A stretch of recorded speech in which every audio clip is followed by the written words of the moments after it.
Perfect. I think I can actually see it right there. You see that Powerly can be definitely emulated in the next 25 years. And again, I'm sure, thank you so much for all the efforts that all the organizations are doing to address this. You have a question? I do.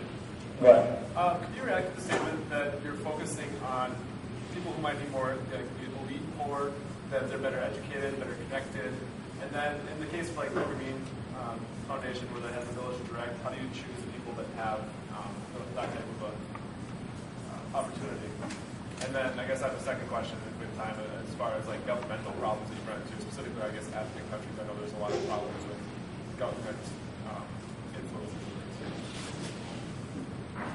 Right. Different organizations target different segments of the clientele for microfinance, and so you do see organizations that are working with not the poorest of the poor, but something a little bit higher than that. A lot of organizations in Latin America began working around the urban areas.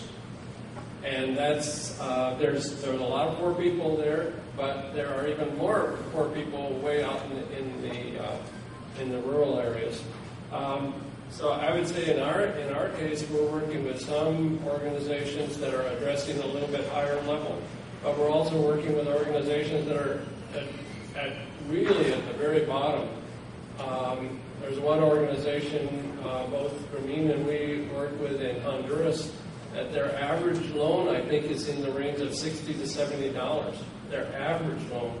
Their smallest loans are $20, $25. So these are really, really poor people. The Promujer organizations that we work with are working down at that level. So it varies, and I think there's a lot of merit at all these levels. Some that, in answer to the question of which organization to support, for some people, they really want to help that person that's way at the bottom get to the first rung of the ladder. There are other people who say, but I want to see things that really scale and really create bigger businesses. Somebody who can start a small business, not just a basic business. So I think it kind of depends there what sort of turns you on more. And it's not the black and white thing either that, you can look and say if you work with the poorest of the poor and you reach 5,000 clients because you struggle as an organization, well, another organization might take a tactic and say that I'm going to work with people in slightly above that as well, and they might reach 100,000, 10,000, which are the poorest of the poor, and which one has the biggest impact on the poorest of the poor. So it becomes an interesting way how you look at it. For me, I think the key is not to forget the poorest. Whether you exclusively target them or not, but the key is not to forget those people. And this is why I think Yunus in Bangladesh has done a really neat thing, because this debate was raging within the industry about who do you target. And a lot of people said, particularly people that came from the traditional banking world into this and worked for World Bank and other institutions, said, microfinance doesn't work for the poorest of the poor.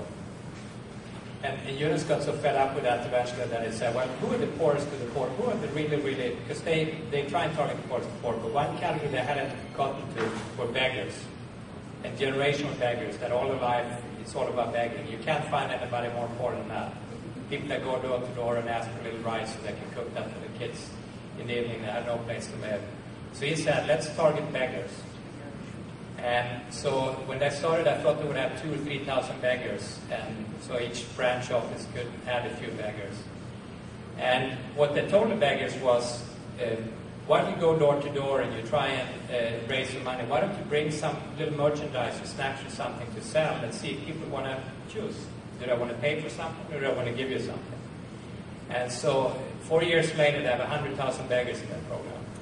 10,000 which have gotten out of stopped begging completely, and now are door-to-door salesmen effectively. And the other 10,000, the way he puts it, because his staff are pretty, you got to get them out of begging and you got to move them. You got to realize you deal with individuals who are changing their lives. So, excuse me if I repeat this for those of you who heard him on Tuesday, but I think it's an interesting story. He tells them basically, well, they are part-time beggars now.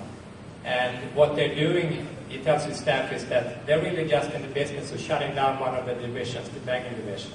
and they're starting up their sales division. So give them a little bit of time. But I think what it points to, and it goes to some of what Cheryl says, if you treat people with dignity and if you let them work it on their terms, you can move even the very poorest people out of this. It might take a little longer, it might need a slightly different model, but it is doable and it is possible. It doesn't mean that you can do it in all places all the time, and you got to make sure you build institutions that are functional and sustainable. But a lot of it is in your mindset and how you treat it. And so when you hear people say that microfinance doesn't work for the poorest, that's a red flag for me. It is just a matter of how you focus on what you do. And it might be a little harder, it might take a little longer, but it can be done. Thank you so much. Maybe I would just add to that, like, for example, there are definitely lots of charitable organizations that will tackle poverty in lots of different ways, microfinance being one of them, but there certainly are plenty of interventions that say there is no bottom or ineffectual intervention for people. So there are definitely ways to reach the poorest of the poor. Thank you so much. Once again, I appreciate all the time. Appreciate the time for the distinguished panelists to come and join and share the ideas. We do have, if you play poker, we have Poverty Poker on Monday. You can sign up over there. Some of the programs over here are pictures from people who visit these countries, visit poor people around the world. If you are interested in joining any of these programs, please let us know. We can help connect you with the right people to set up your trips to these poor people or to these countries and meet with them to see firsthand how these things work. Do you mind if I add real quick, since there's a chance to meet some people around the world? Next week there's going to be a web kind of live chat with some folks in Chile, and so there's a flyer on there if you want, but you don't have to fly if you don't want. All right, thank you. Appreciate it.